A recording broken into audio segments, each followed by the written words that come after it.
Hi, my name is Josh Norek. I am the president of a firm called Regalias Digitales, which in Spanish means digital royalties. And I'm here to talk just about some of the most common songwriter and music publisher royalties that get left behind on the table. And it's never a good idea to leave this money on the table because in the case of certain royalties like YouTube, they expire after just 2 years. I just want to say a little something about our firm, Regalias Digitales. We rep some of the biggest artists in a number of genres. On the Latin side, we've collected publishing royalties for Daddy Yankee, Los Tigres del Norte, Tucanes de Tijuana, with hip-hop artists like OMB and Flatbush Zombies, Lloyd Banks, and on the rock side with artists like Primus and The Used, and even reggae artists like Soja and Stick Figure.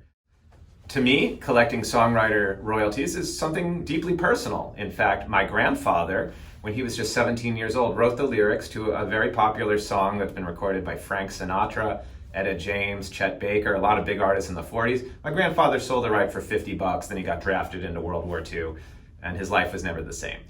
Had he kept those royalties, he could have been a very wealthy man. So for me, putting money in the pockets of songwriters makes me feel like Robin Hood, and I want to talk to you today about what royalties you might not be getting. If you're watching this video, you're certainly interested and on the right path. Let's talk. The first type of royalty that we often see left behind, and perhaps the most commonly left behind royalty, is the YouTube songwriter royalty, often known as the synchronization royalty. Now, I just want to explain, there are not one, not two, not three, but yes, 4 types of music royalties that are involved with music videos on YouTube. The first royalty, one we do not collect, is the video channel royalty. Roughly 40% of all royalties for music videos go to the channel holder or whoever administers the channel. Then there's another 40% that goes to what's called the master royalty, collected by the music distributor or the record label. There's also 5% called a performance royalty that's collected by songwriter societies like ASCAP and BMI. However, what we collect has nothing to do with any of those. We collect a separate songwriter music publisher royalty called the synchronization royalty. It's about 15% on every dollar. And unless you actually have a music publisher looking out for you, you're not going to get this money. You have to have a special account at YouTube, which almost no songwriters will have. So we can help get this money. It expires after just 2 years. And I just want to set expectations. YouTube pays roughly $150 to $200 per 1 million US views to the songwriter. So just to set expectations, we're probably not the company you want to talk to if your videos just have 10,000 views. The next royalty I want to talk about is what's called the mechanical royalty. Mechanical royalties are a type of music publisher and songwriter royalty that comes from streaming platforms like Spotify, Apple, Tidal, Deezer, Amazon. Now, you might wonder, what the hell is a mechanical royalty? Why is it called that?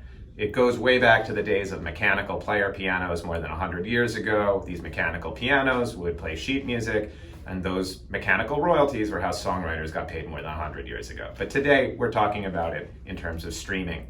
Again, you need to have a publishing administrator. If you're only registered with ASCAP and BMI, for example, for songwriter royalties, you're not getting these royalties. So many people I talk to say, no, I'm with ASCAP, I'm with BMI, I'm with CSAC.